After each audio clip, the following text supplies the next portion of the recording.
Realização Pacto pela Educação, Propaz. Você tem escolha, você tem cultura. Olá, boa noite, galera. Boa noite. Estamos de volta ao Propaz Enem com mais 3 aulas para vocês. E lembrando que vocês podem fazer perguntas aqui diretamente da plateia, que hoje está recheada, né? Diretamente com os professores. E você também, telespectador, que quiser fazer perguntas, pode fazer perguntas através do Facebook/Propaz Enem. E vamos agora assistir a primeira aula do professor Wagner Souto, de Biologia. Professor, boa aula! Muito obrigado, Cássia. Boa noite a você que está em casa. Seja muito bem-vindo ao Propaz Enem. Boa noite, galera. Boa noite. Vamos esperar aqui a participação de todos vocês também com perguntas. Fiquem totalmente à vontade. E você em casa, corre lá, pega a caneta, pega o papel, pega o seu caderno e vai acompanhando a aula com a gente. O Propaz Enem é uma iniciativa que visa trazer para o aluno as melhores informações possíveis voltadas para as competências e habilidades.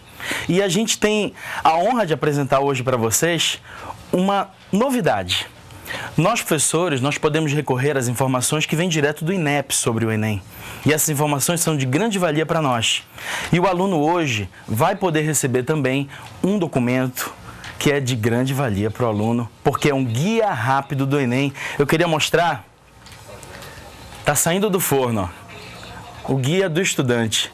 Esse guia, ele vai ser utilizado por você para tirar aquelas dúvidas mais frequentes sobre o Enem. E eu queria mostrar a galera aí, dá para mostrar? Queria ver a galera aí com seu guia já na mão. Vocês foram os primeiros a receber, olha aí. Ok? Esse guia tem que andar com vocês, no bolso, na pasta, dentro do caderno, para onde vocês forem. Esse guia vai ser agora o amigo de vocês. O Propaz Enem, então, começa com uma aula de biologia sobre genética, ok? Vamos começar aqui. Importante frisar sempre que nós vamos estar contemplando competências e habilidades. Em biologia, uma das competências mais cobradas é a competência diária número 4, que visa compreender interações entre organismos e ambiente, em particular aquelas relacionadas à saúde humana, relacionando conhecimentos científicos, aspectos culturais e características individuais. Existe uma máxima no meio ambiente que é a seguinte: o meio ambiente ele consegue promover em todos os seres vivos alterações. Essas alterações, quando são muito profundas e ocorrem geneticamente falando, que alteram o DNA, nós chamamos de mutações. Não dá para prever quando uma mutação vai acontecer, nem onde ela vai se manifestar. Mas as mutações, elas podem, então, trazer consequências benéficas ou maléficas ao organismo. Algumas outras alterações são bem mais simples que o meio ambiente proporciona para os seres vivos. Por exemplo, se eu me expor demais ao sol, minha pele provavelmente vai produzir mais uma substância chamada melanina. A melanina é um pigmento que existe na nossa pele que vai nos proteger contra a radiação solar, sobretudo ultravioleta, que tem lá o seu potencial cancerígeno. Esse tipo de modificação, quando ocorre, que vai apenas modificar a cor da tua pele, ou para produção maior ou menor de melanina, é uma alteração que ocorre do ambiente, sendo provocada no ser vivo, mas que não necessariamente uma mutação. Hoje em dia, a gente chama esse tipo de modificação de epigenética. Anota aí, hein? Epigenética. E isso é moda, isso é bastante cobrado no Enem. A habilidade que a gente vai trabalhar hoje também é a habilidade 13, que pede do aluno isto: reconhecer mecanismos de transmissão da vida. Se eu falo em transmissão de vida, eu estou falando em DNA. E como é que o DNA é transmitido? Através da reprodução. Promovendo ou explicando manifestações de características nos seres vivos. Bom, a gente sente que sempre tem aquela dúvida no aluno, você de casa também, preste bastante atenção, porque às vezes é uma dúvida recorrente, que é aquela: mas tal coisa na genética eu vou considerar como genótipo ou fenótipo? O que é genótipo? O que é fenótipo? Se eu tenho um conjunto de genes, vamos pegar aqui um conjunto bem básico: azão, azinho. Se são genes, galera, grava logo aí: genes, genótipo. É só fazer associação.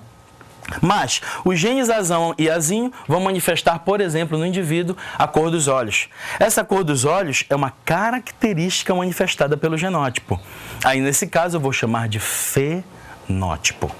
Então, o meu conjunto de genes será o genótipo e a característica manifestada, o fenótipo. O meio ambiente pode alterar muito tranquilamente, de maneira particular, o fenótipo.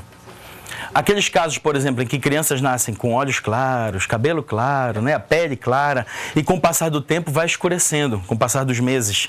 O bebê vai crescendo, a pele vai escurecendo mais, os olhos também. Isso são alterações no fenótipo, ou seja, na manifestação do genótipo do indivíduo, certo? Então, quando ele fala aqui na habilidade 13, ó, prevendo ou explicando manifestação de características dos seres vivos, é prevendo a manifestação dos fenótipos, ok?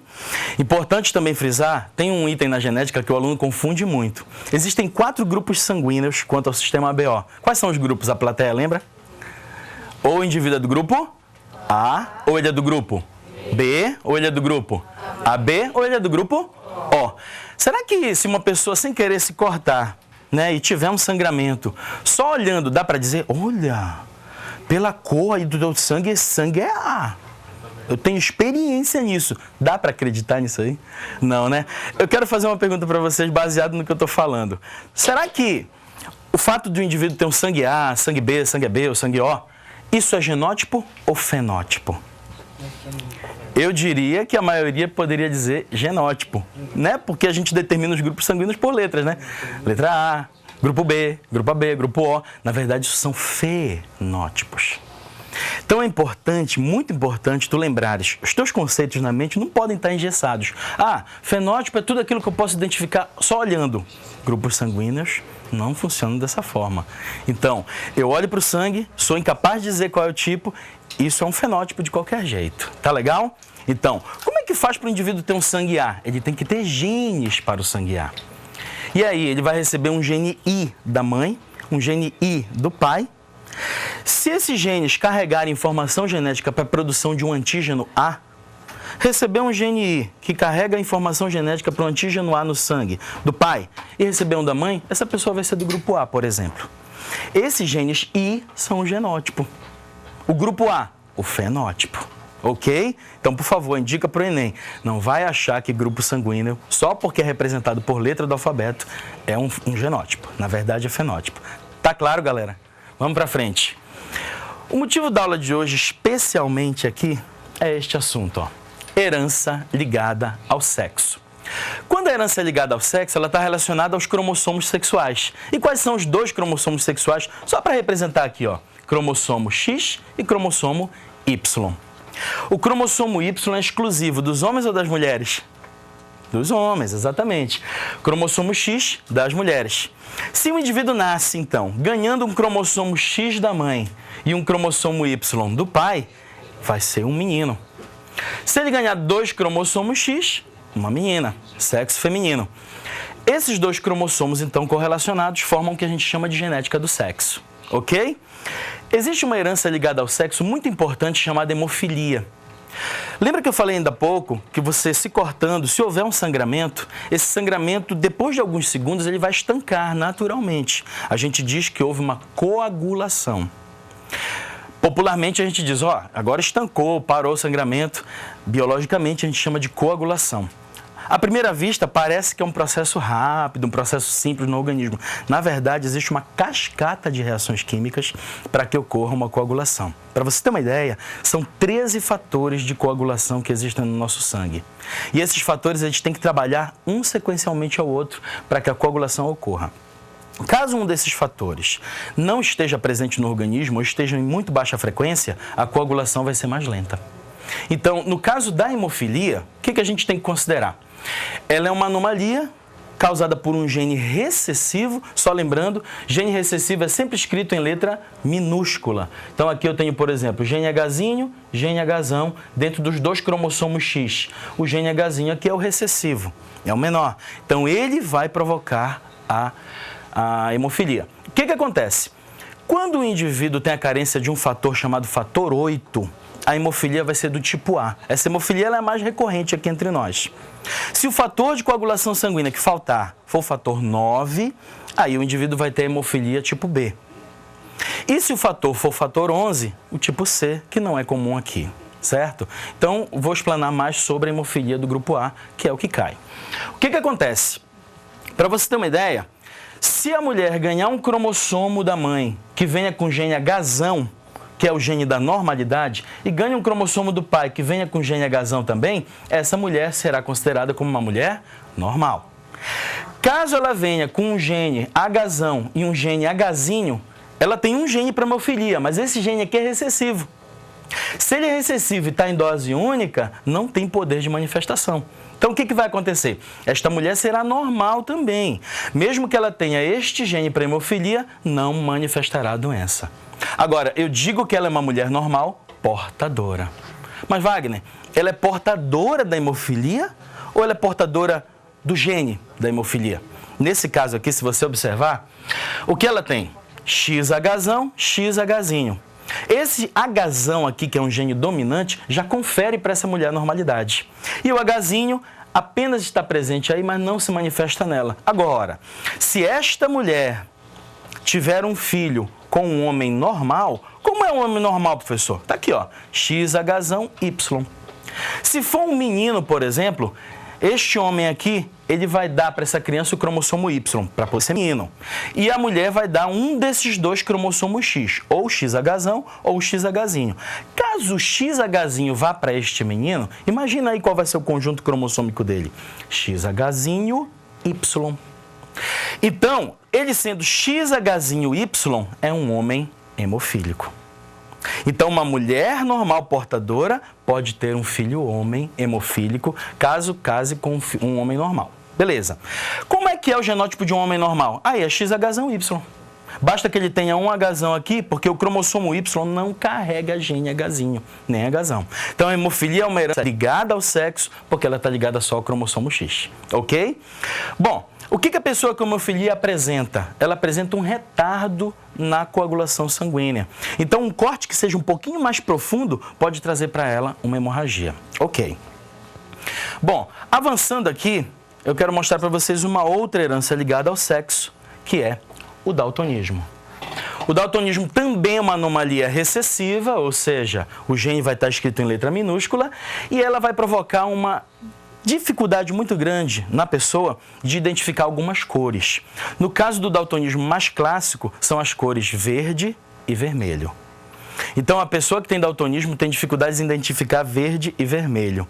Já já eu vou fazer um teste, galera de casa, já a gente vai fazer um teste para ver aí quem possivelmente é daltônico e quem tem visão normal.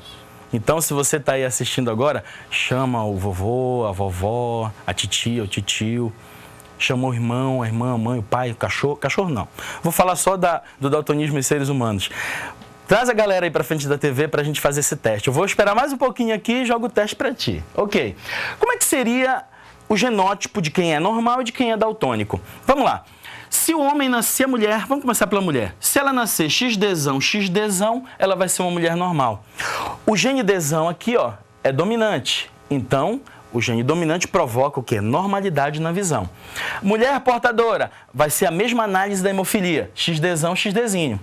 E para uma mulher ser daltônica, XDzinho, XDzinho. Só tem essa chance para ela ser daltônica se ela carregar os dois genes Dzinho. Homem normal, XDzão Y. Porque, como ele só tem um X, basta que tenha um Dzão para ele ser normal. E o homem daltônico, XDzinho Y. Bom, a chance maior sempre é para homens terem tanto hemofilia quanto daltonismo, porque basta um gene recessivo. E a frequência para mulheres terem essas duas heranças é muito menor, exponencialmente menor. Bom, o que nós vamos fazer agora? O daltonismo, ele pode provocar alguns problemas de ordem prática, pragmática até para a pessoa no dia a dia. Por exemplo, dirigir. Antigamente, as pessoas elas se envolviam em acidentes porque há décadas atrás não eram feitos testes muito profundos para descobrir se a pessoa tinha ou não o daltonismo. Então, ficava muito difícil identificar os sinais vermelho e verde. Eu tenho um tio que tem daltonismo, ele dizia assim para mim, eu me guio pelo amarelo. Se eu enxergar o amarelo, eu paro, já vou freando. Aí eu perguntei para ele, mas tio, se tiver vermelho o sinal? Bom, se tiver gente parada no sinal, eu paro também. Tá, e se não tiver ninguém, eu conto até 30 e acelero. Gente, Eu espero profundamente que o meu tio estivesse brincando comigo. E eu acho que era brincadeira mesmo, porque ele nunca se envolveu em acidente. Mas, de qualquer modo, não havia essa dificuldade prática. Hoje em dia, obviamente, o semáforo já tem tamanhos diferentes para o sinal vermelho, verde e amarelo, posição diferente, de modo que a pessoa que tenha daltonismo também saiba se orientar. Bom, eu estou sentindo que você está esperando o teste aí, né? Vamos começar a fazer esse teste? Esse teste, inclusive, serve para descobrir quem tem daltonismo e serve para descobrir quem está inventando aí, dizendo que tem daltonismo e não tem. Eu vou pegar aqui a pessoa logo na primeira imagem. Posso, plateia, fazer aqui também? Vamos ver. O que vai acontecer aqui? Eu vou mostrar uma imagem e você vai me dizer o que você está enxergando. Como você é de casa, eu não consigo ver qual é a sua reação, vamos ser bem honestos, não vai enganar o professor Wagner, hein? Vamos lá. Qual é o número que a galera aqui da plateia está vendo? 12. Tem alguém vendo outro número? Não, né? Tá. Em casa, eu acho que também não. Deixa eu esclarecer logo. Quem está enxergando o número 12 agora tem visão normal. Ok? Visão normal. E quem é daltônico está enxergando o quê? 12 também. Porque eu não estou envolvendo nem verde e vermelho aí. Essa é só a pegadinha inicial, porque às vezes o indivíduo, não, eu tenho daltonismo, eu estou vendo aí, sei lá, 80. Então, para ninguém inventar, eu trouxe essa primeira imagem. Agora vamos para o teste de verdade. Agora é com vocês. Qual é o número que vocês da plateia estão vendo? 3, é? 3. Opa, ela está confundindo com 8 aqui. Essa dificuldade é natural, viu? Quem tem visão normal tem a dificuldade. Ainda mais se você considerar que nós estamos num estúdio bem iluminado. E é isso mesmo, para simular o dia a dia tem que ser assim. Quem está em casa, por favor, não precisa desligar a luz. Deixa a iluminação natural da sala, porque às vezes a pessoa ela quer se confortar. Não, eu vejo normal, desliga a lâmpada aí que eu vou acertar tudo. Vê aí, qual é o número? 8? 3? Eu vou passar o slide aqui e você vai ver o que acontece.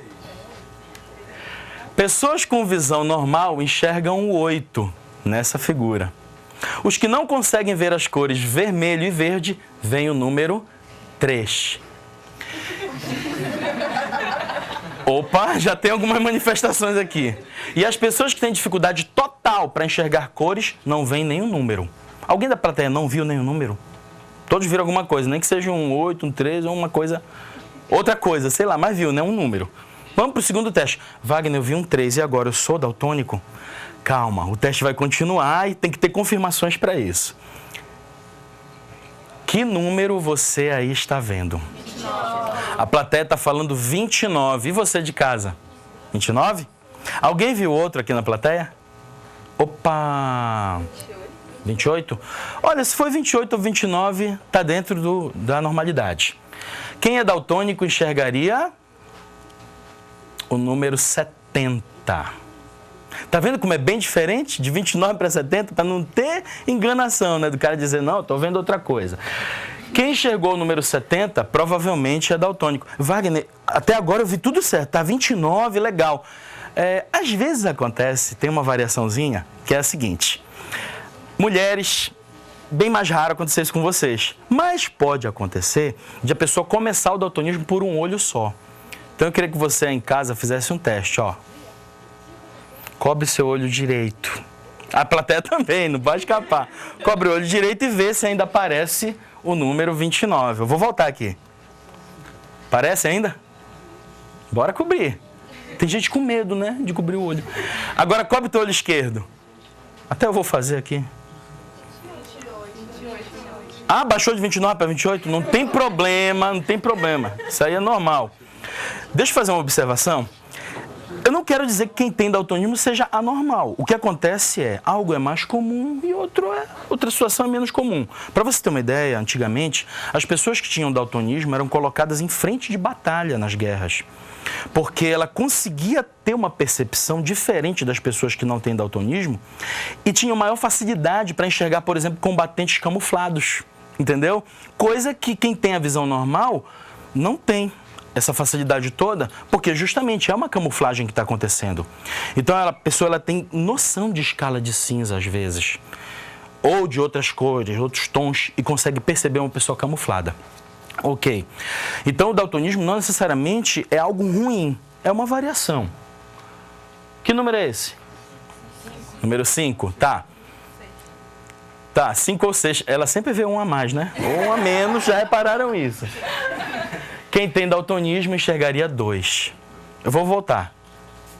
Não tem ninguém vendo 2? Não? Então tá.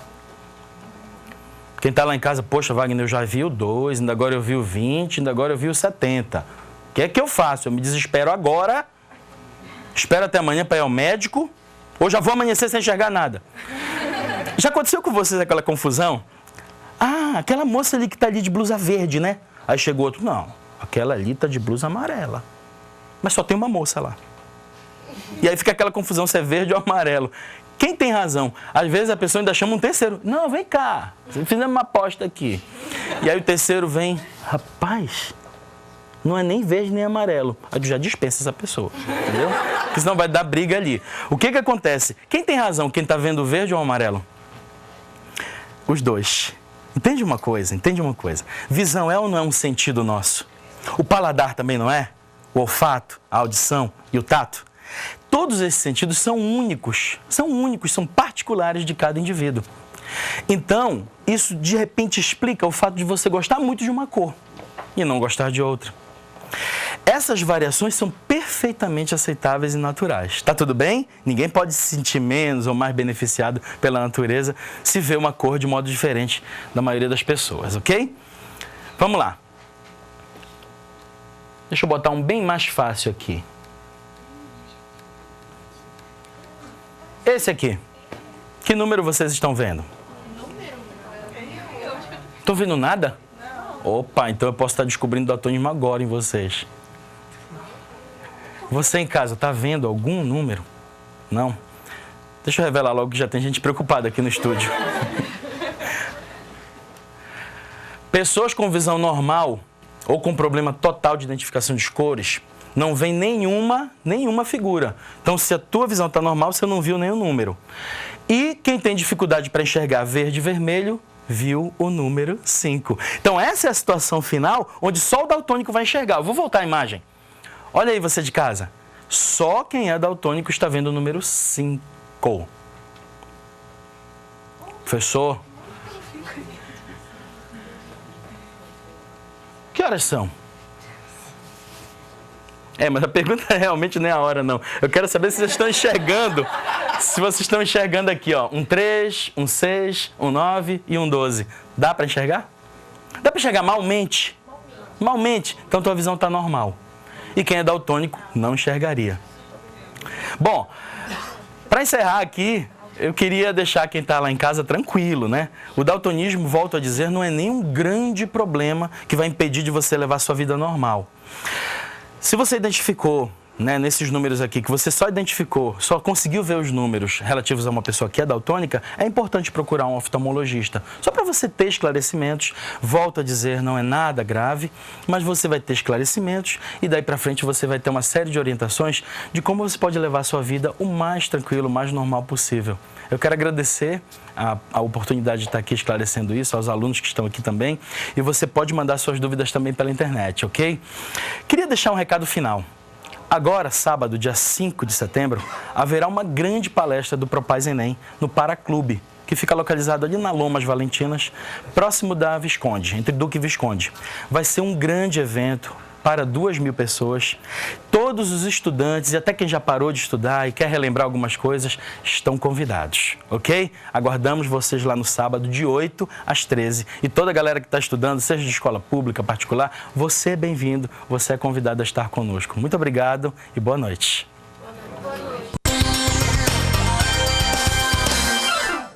Se alguém souber... Estamos de volta com o Propaz Enem. Vamos assistir a aula agora de Geografia com o professor Nonato Butti. Professor, boa aula. Boa noite a todos. Boa noite. Boa noite, Pará. Para quem não conhece ainda, professor Nonato Butti, venho aqui dando a minha contribuição, certo, para os nossos estudantes do ensino médio de todo o nosso estado. Bem, hoje resolvemos escolher um tema que realmente ele é polêmico. Vamos falar sobre a questão da água, certo? Mas vamos dar uma, vamos dizer assim, tonalidade bem ampla a essa questão da água. Bem, Primeiro vamos fazer o seguinte, vamos relembrar a estrutura do Enem. Hoje, como é que o Enem se apresenta a nós? Ele se apresenta com base em competências e habilidades. Vamos recordar. Geografia, ciências humanas. Geografia, história, filosofia, sociologia. Então nós temos uma matriz de referência. Nessa matriz de referência nós temos competências e habilidades. Lembre bem, as questões ou os itens, como o pessoal do Enem chama, o pessoal do INEP, certo? Eles são baseados em cima dessas habilidades e competências. Lembrando, cada item, uma habilidade. Então vejam só, nós temos na nossa matriz de referência 6 áreas de competência em ciências humanas. Cada uma dessas competências com 5 habilidades. 6 competências, total de 30 habilidades. Hoje nós escolhemos uma dessas competências. E dentro dessa competência, uma habilidade para discorrer sobre o nosso objeto de conhecimento. Vejamos na tela. Bem, o objeto de conhecimento escolhido foi recursos hídricos, bacias hidrográficas e seus aproveitamentos. Este objeto de conhecimento se encaixa na competência de número 6. E o que diz a competência 6? Para a gente tratar da relação sociedade e natureza. Como é que a sociedade interfere na natureza e promove as suas transformações? Sejam elas positivas, sejam elas negativas. Dentro dessa área de competência 6, nós vamos trabalhar a habilidade 29. Reconhecer a função dos recursos naturais na produção do espaço geográfico. Então veja bem, te identifiquei, o objeto de conhecimento. Qual é esse objeto de conhecimento?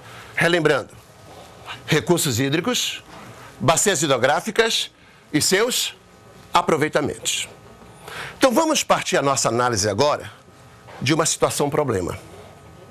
Vamos partir a nossa análise de uma situação-problema.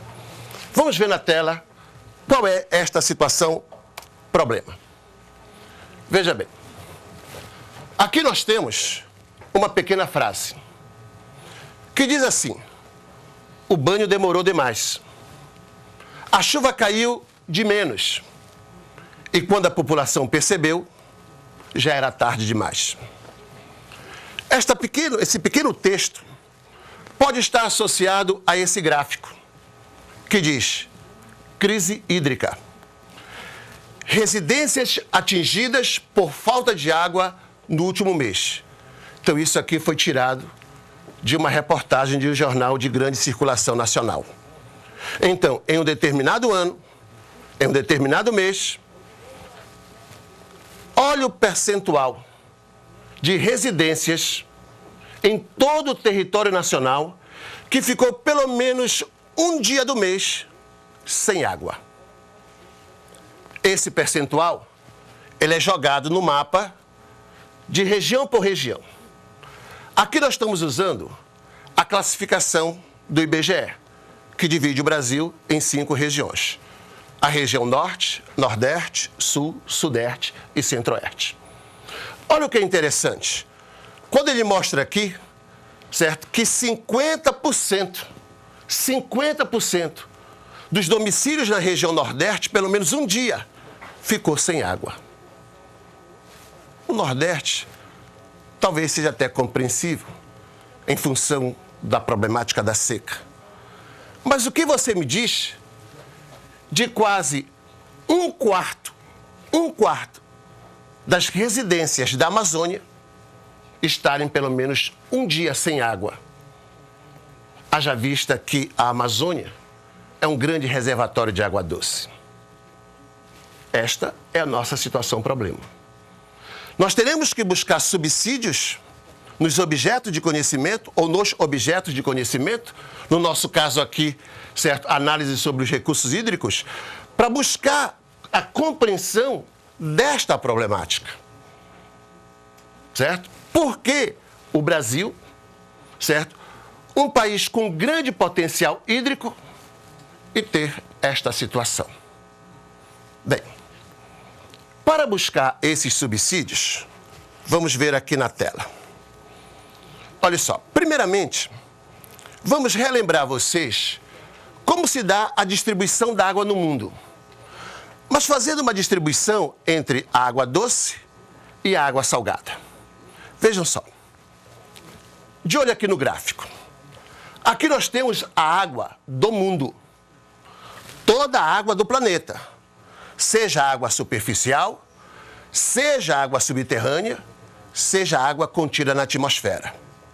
Então, de toda a água do planeta, vejam só, 97,5% é considerada água o quê? Salgada. Praticamente toda a água, 97,5%. Mas se essa água é uma água salgada, nós não podemos ter acesso direto a ela.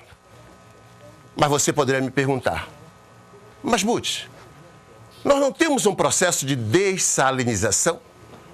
E esta água salgada não poderia se tornar uma água doce, onde a humanidade poderia ter acesso a ela? Sim, nós temos o processo da dessalinização, mas um processo extremamente caro, um processo que nem todos dominam e mais, um processo que exige um grande gasto de energia e, às vezes, energia extremamente poluente. Então, de toda a água do mundo, 97,5% é considerada água salgada. Sobraram o quê? 2,5%. 2,5% de água doce.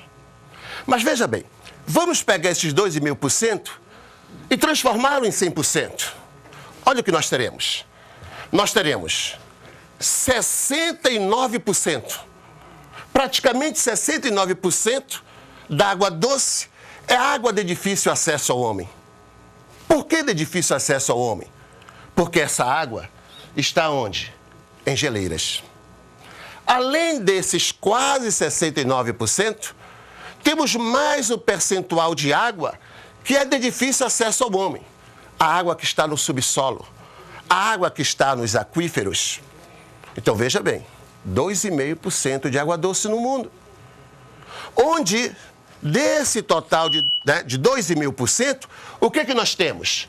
99,7% da água é de difícil acesso ao homem, da água doce. Sobraram o quê? 0,3%. De toda a água do mundo, apenas 0,3% é água doce e de fácil acesso ao homem. Por quê? Porque é uma água superficial. É uma água contida onde? Nos rios e nos lagos. Então, essa aqui é a primeira amostra da distribuição da água no seu percentual doce, salgada.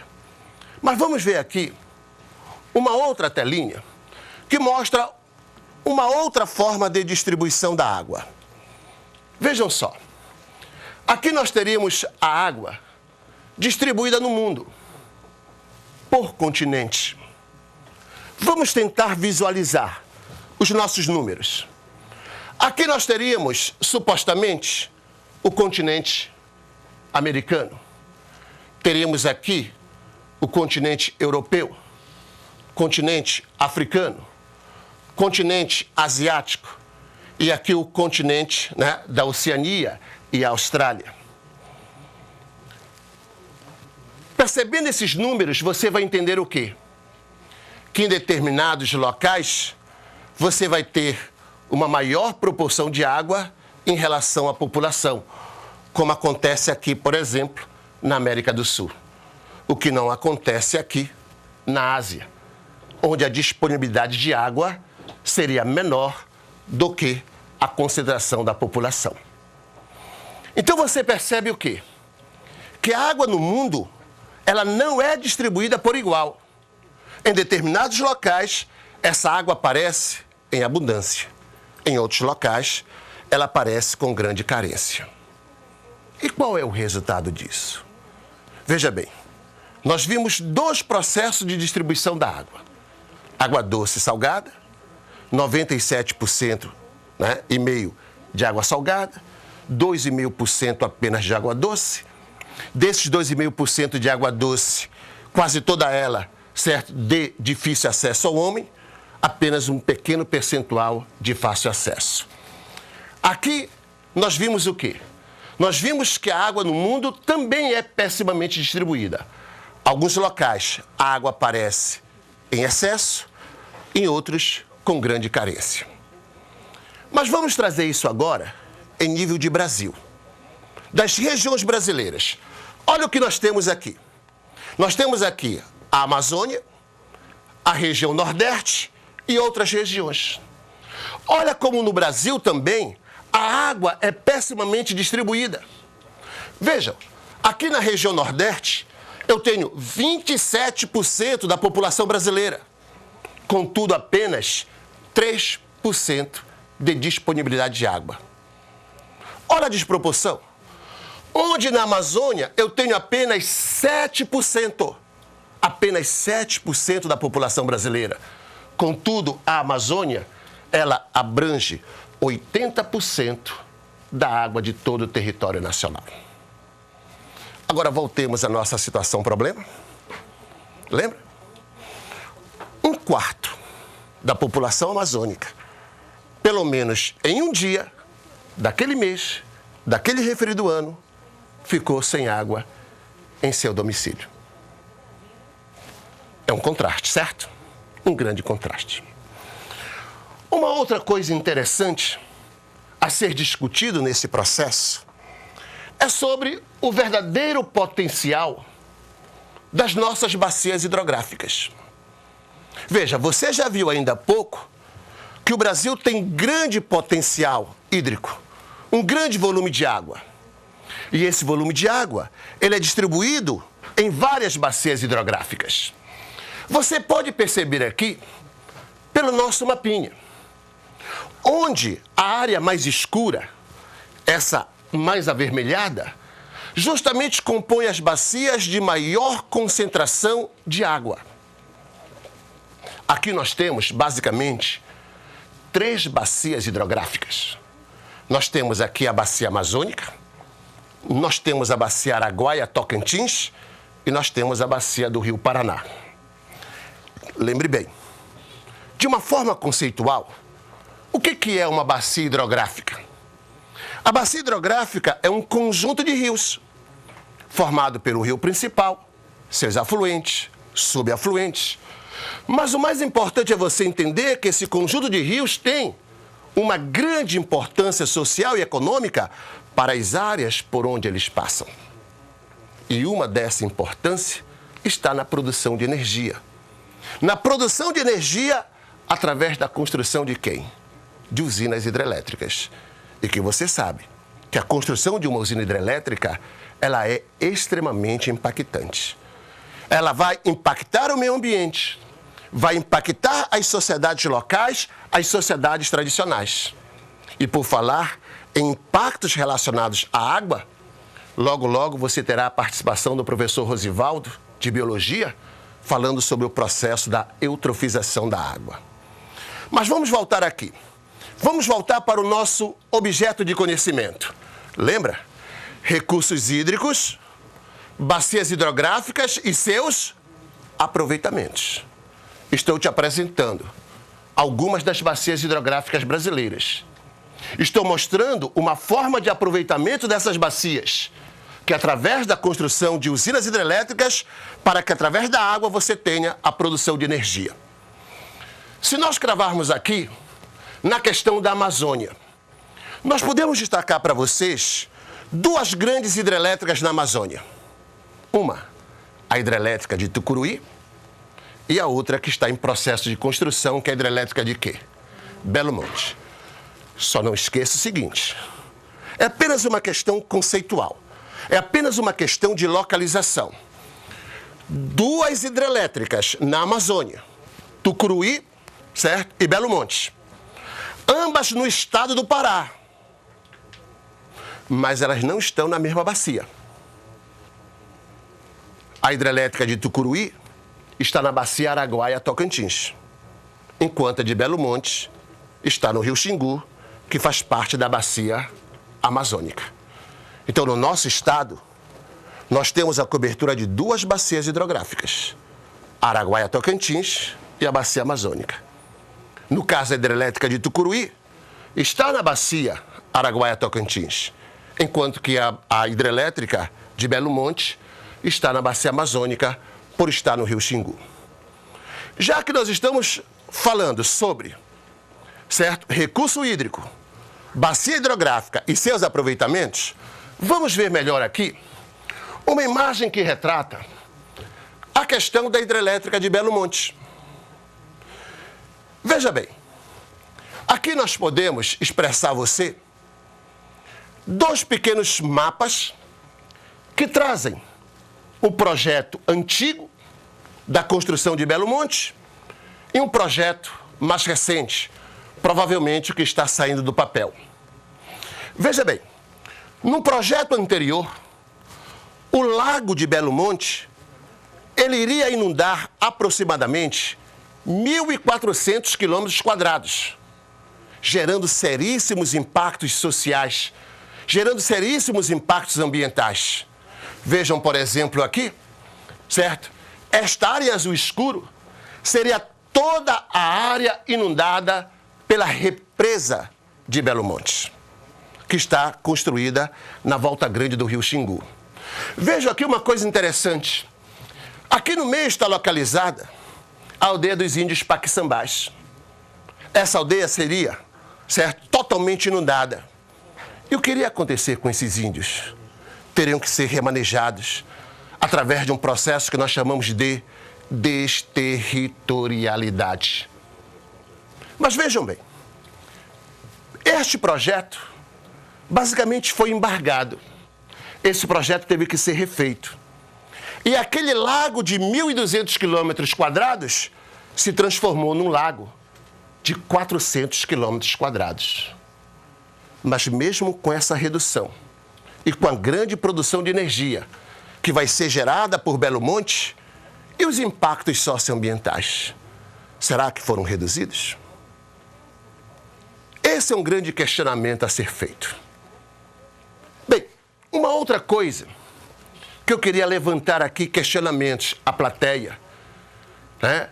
Queria levantar um questionamento ao público, que depois vocês poderiam nos questionar através de perguntas pelo Facebook ou aqui mesmo ao vivo. Vejam só. Aqui nós temos um seguinte questionamento a levantar. Na verdade, qual é o grande problema relacionado à água? Seria o desperdício?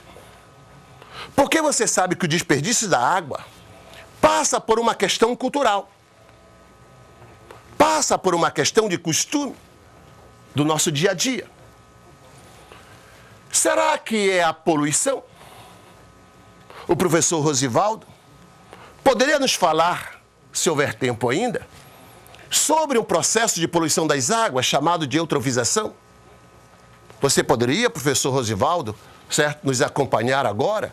Dar só uma introdução para que daqui a pouco, certo, no próximo bloco, você explanar melhor a sua aula? Boa noite, gente. Tudo bem? Bom, primeiro, parabéns, professor. Perfeita a sua colocação. E queria lembrar também você um detalhe. A colocação da água hoje dentro do conteúdo, da matriz do Enem de vocês é perfeita. Se você recordar, o ano passado, o problema que houve na região sul e sudeste com a escassez de água. Então, eu diria que é praticamente impossível esse tipo de abordagem não estar presente na prova da gente. Tá certo? Eu queria aproveitar aqui, Buti, e fazer alguns levantamentos de reflexão. Quando a gente, por exemplo, nas aulas pergunta para os nossos alunos qual é a quantidade de água que normalmente eles usam diariamente, eles normalmente são muito modestos. Eles falam 50, 100, alguns podem chegar até uns 500 litros por dia. E aí, quando eu digo que, em média, cada habitante consome em torno de 4 a 6 mil litros de água diariamente, o pessoal fica impactado. Perfeito? Professor, mas como pode ser isso? Como é que eu consigo consumir de 4 a 6 mil litros de água por dia? Eu não bebo tudo isso. Né? O que eu vou fazer com todo esse tipo de água? Eu vivo na Amazônia, mas eu não uso tudo isso. É que a gente esquece que grande parte, ou a totalidade, dos produtos industrializados que nós consumimos, também usam água. Tá certo? É a chamada água virtual. E aí essa água, indiretamente, nós estamos consumindo. Então, a gente vai, na nossa entrada daqui a pouco, convidar você para fazer esse tipo de reflexão. E aí tem outro detalhe. Há duas coisas no mundo, que o Butch pode, inclusive, abordar daqui a pouco comigo também, que promove o movimento de massa da população. Né? De massa. Guerras e a carência de água. Perfeito? A gente vai fazer um exame nacional de ensino médio, então a gente tem que ficar, né, aqui no Brasil. Mas então vamos fazer uma reflexão? Um movimento migratório que se dá do Nordeste para a região Norte. Na grande parte das vezes, motivado por um problema socioeconômico, por um problema de carência de terra na região Nordeste. Perfeito. E que vem procurar aqui no Norte essa fartura de terra e essa fartura de água. Então, são problemas, gente, que a gente precisa criar soluções.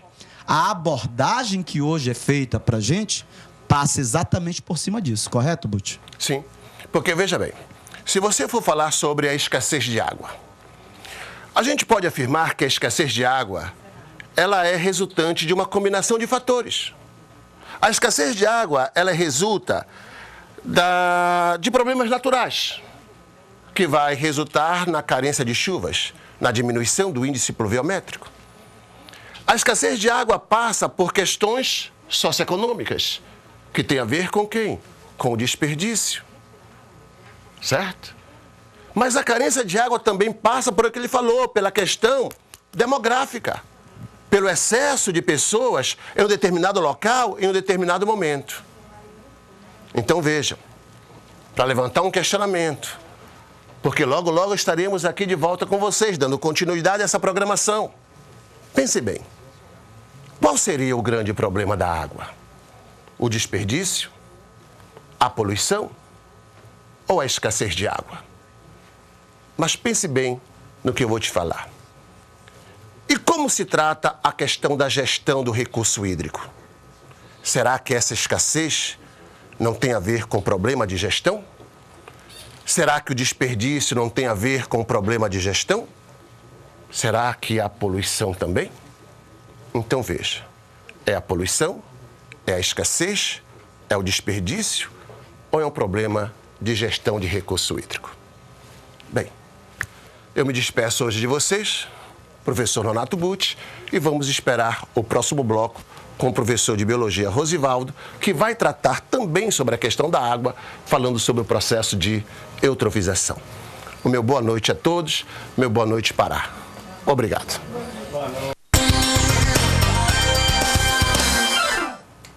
Estamos de volta com o Propaz Enem. Assista agora a aula de Biologia com o professor Rosivaldo Abreu. E lembre-se, você pode fazer suas perguntas pelo Facebook/Propaz Enem. Obrigado, Cássia. Boa noite, gente. Boa noite. Rapaz, olha a responsabilidade. Depois da explanação do Wagner e do Butch, né? Show de bola. O programa Propaz Enem, meu amigo, não tem pra ninguém. A gente vai dar show de bola aqui também, tá? Bom, deixa eu tentar aqui resumir o que a gente vai fazer hoje. O Butch pegou um gancho do conteúdo da matriz do Enem de vocês, que é falar de água. Eu vou dar continuidade a essa discussão. Só que eu vou me deter um pouquinho mais a um eixo, que é a questão da poluição ambiental. Perfeito? Quando a gente fala, gente, hoje de um item, da construção de um item do Enem, a gente precisa, na biologia, por exemplo, ter algumas preocupações. Por exemplo, a situação problema será apresentada para nós em cima, normalmente, de um fato verídico, de algo que de fato aconteceu. Geralmente criado em cima de uma comunidade carente, onde se cria um projeto e este projeto vai ser analisado por você. De que modo? Pedindo para você dar uma solução para essa questão. Perfeito? A gente vai falar disso daqui a pouco. Eu quero conversar hoje um pouquinho contigo sobre um problema ambiental que, para mim, é hoje muito importante dentro da nossa realidade. Por quê? Porque ele é um problema ambiental urbano. E aí você vai lembrar que os problemas ambientais que envolvem um grande número de indivíduos acaba tendo, entenda, um requisito a mais dentro do Enem. Hoje eu converso contigo sobre eutrofização, tá certo? Falar de eutrofização, tá? É algo que para mim vai ser fundamental. Nós vemos aqui na imagem, queria chamar a atenção de vocês para o teor de oxigênio na água. Eu vou partir do princípio que é o seguinte: estamos em um ambiente que não é poluído, um ambiente ainda em perfeita harmonia. Teor de oxigênio alto, uma cadeia alimentar em perfeita harmonia, aonde nós teríamos os 3 componentes básicos. Quais seriam esses componentes, meus queridos? O produtor, que seria um elemento autótrofo, capaz de produzir o seu próprio nutriente, através de um fenômeno chamado de fotossíntese, ou através de um fenômeno chamado de quimiossíntese. Depois eu tenho o segundo elemento, o consumidor, que já é um organismo, entenda, heterótrofo, que já não consegue produzir os seus próprios nutrientes. E lá no finalzinho, a gente vai acabar encontrando um indivíduo chamado de decompositor, que para mim aqui hoje vai ser importante. Na nossa fala hoje vai ser importante. Quando eu falo para você desse fenômeno, eu vou falar para você de nutrientes na água. O que acontece, gente?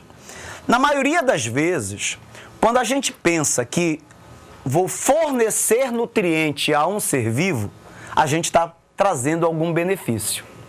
Eu só quero que você lembre que na natureza tudo perfeito, tudo precisa estar em equilíbrio. Eu não posso ter nem a mais, nem a menos. Eu tenho que ter um equilíbrio. Perfeito? Então eu tenho aqui, veja, na nossa imagem, um fluxo normal de nutrientes, que está em perfeita harmonia com esta cadeia alimentar. Perfeito? A partir do momento que, por exemplo, eu modifico este ambiente, fornecendo nutrientes para que as algas, que são os produtores do ambiente aquático, seriam o fitoplâncton deste ambiente, nós começamos a ter, diante de um fato desse, veja, sedimentos caindo no fundo do recipiente, bactérias aeróbias, e aí você vai lembrar que essas bactérias vivem na presença do oxigênio, estão em perfeita harmonia dentro desse ambiente, mantendo o equilíbrio desse ambiente. Aqui você teria ainda, veja, o zooplâncton, que vai funcionar como um consumidor primário, também buscando um equilíbrio, e depois os peixes, que iriam agir como consumidores secundários. Perfeito? Numa situação dessa, o que nós vamos encontrar? Embora eu seja professor, mas eu também lavo louça, né? Eu acabo lavando os meus utensílios domésticos. E ao lavar uma louça, eu inicio todo esse processo. Veja como é simples isso, tá? Veja como é simples. Por que essa discussão é importante para nós hoje? Porque cada um de nós, você em casa, vocês aqui na plateia, cada um de nós contribui para que este fenômeno possa acontecer. Você chega em casa hoje, vai jantar, se de repente deixaram a janta para gente, né? Se não deixaram só a panela para a gente lavar.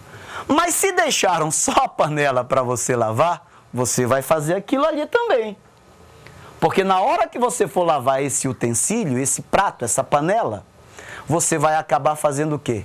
Pegando um detergente, ensaboando a panela e todo aquele material orgânico, aquelas substâncias nutritivas cairão no ralo da sua pia.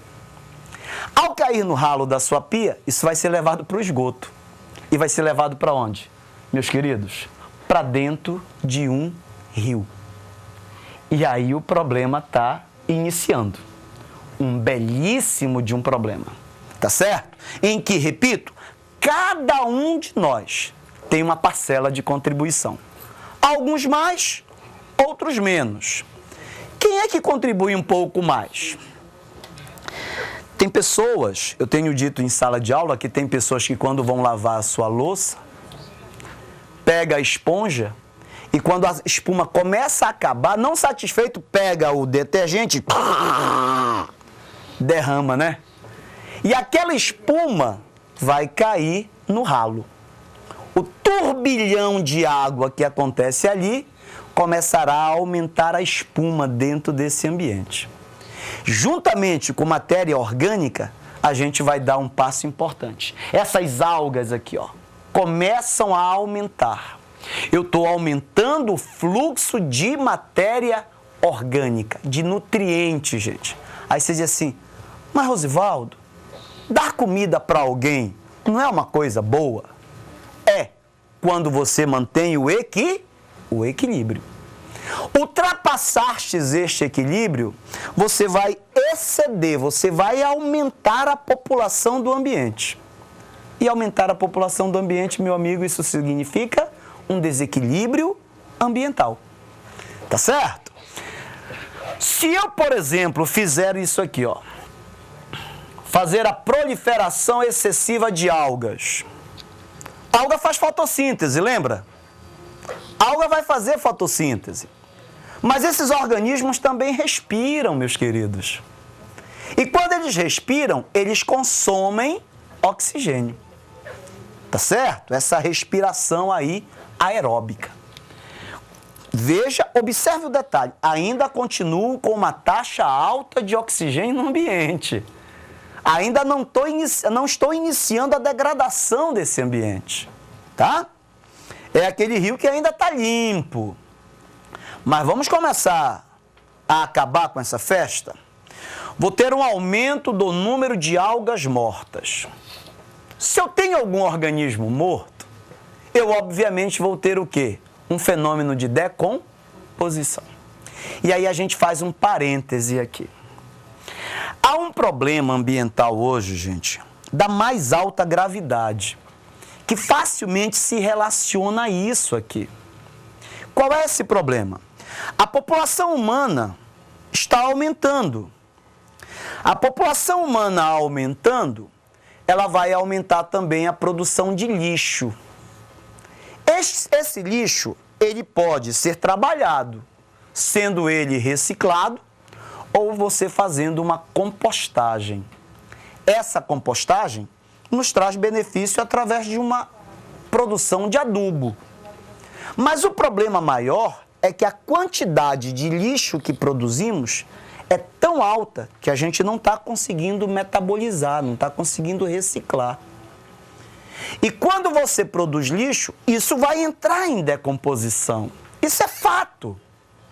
E quando isso entrar em decomposição, você vai fazer o quê? Atenção, você vai consumir oxigênio e vai produzir gás carbônico. Então, olha só, se eu tenho aqui o aumento de número de algas mortas, tudo que é morto vai ser reciclado, vai entrar em decomposição. E nessa decomposição, eu insisto, tu vais começar a consumir oxigênio e vai liberar gás carbônico. Qual é o problema? Tu vais começar a perceber que essa taxa de oxigênio no ambiente vai começar a reduzir. Raciocina comigo, vai. Se a taxa de oxigênio no ambiente reduz, os organismos aeróbios vão continuar sobrevivendo? Não. Vai faltar o oxigênio. É como se eu tirasse o oxigênio desse estúdio e esse oxigênio aqui não me permitisse mais voltar a respirar. Aumentei, repito, as algas morreram, entram em decomposição, consomem o oxigênio e liberam o gás carbônico. Mas vamos dar mais um passo, meus queridos, olha. Vou ter o aumento do número de bactérias aeróbias. O que essas bactérias vão fazer? A decomposição. São aeróbias? Vivem na presença ou na ausência? Presença do oxigênio. E elas vão consumir, certo? Ao consumirem, elas vão estar diminuindo a taxa de oxigênio nesse ambiente. Esta redução vai chegar a um ponto tão crítico que não vai ter mais oxigênio para elas sobreviverem. Quer ver uma coisa? Olha só. Perceba isso aqui. Morte dos organismos aeróbios. Por que houve a morte dos organismos aeróbios? Porque não tem mais oxigênio. Olha a taxa para onde foi, meu irmãozinho. Tá certo? Essa taxa foi para um espaço muito reduzido. Tá ok? Foi para um espaço muito pequeno. Observam outra coisa. Toda essa matéria que está aqui começa a morrer. E quando ela começa a morrer, tu começa a ter um ambiente com podridão. Tá? Você vai ter um ambiente com podridão. Você vai ter um ambiente em que a vida deixa de existir. Bom, vamos tentar contextualizar isso, porque esse é o nosso objetivo, fazer o contexto desse processo, tá bom? Seria o quê? No fenômeno de eutrofização, tu vais encontrar a proliferação de algas, de tal forma que facilmente eu consigo, por exemplo, dar um exemplo a você.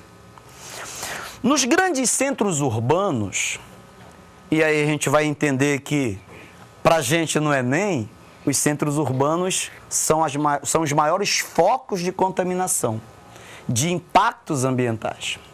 Tá? O que nós vamos encontrar nesse local? Nós vamos encontrar um ambiente degradado. Nos grandes centros urbanos, tá? A gente vai encontrar um ambiente como, por exemplo, feiras. Né? Acho que tem uma perguntazinha na plateia. Aqui. Diga, meu querido. Professor, o senhor disse que a produção de lixo é muito alta, né? Aham.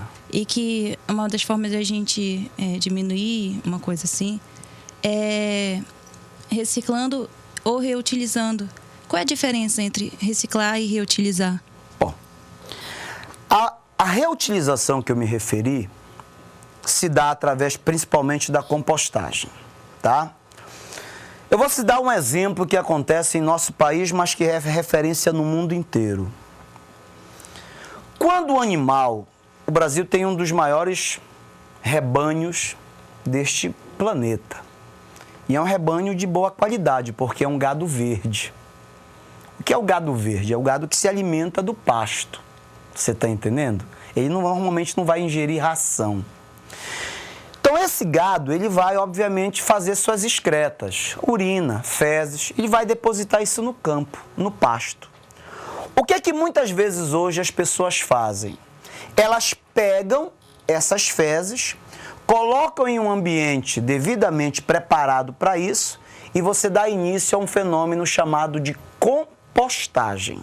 Sempre mantendo esse local úmido para que as bactérias que ali existam possam se proliferar. Você está entendendo? À medida que você faz essa compostagem, você passa a produzir metano.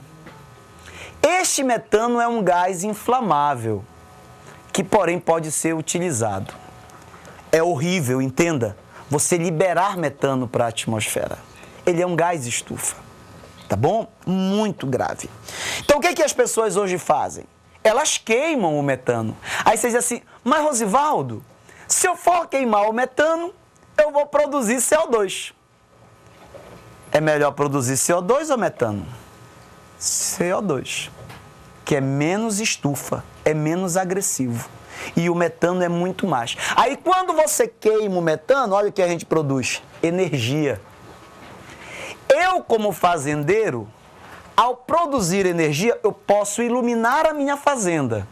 Mas além de iluminar a minha fazenda, eu posso vender o excedente dessa energia. e ainda vou ter lucro. Você está me entendendo?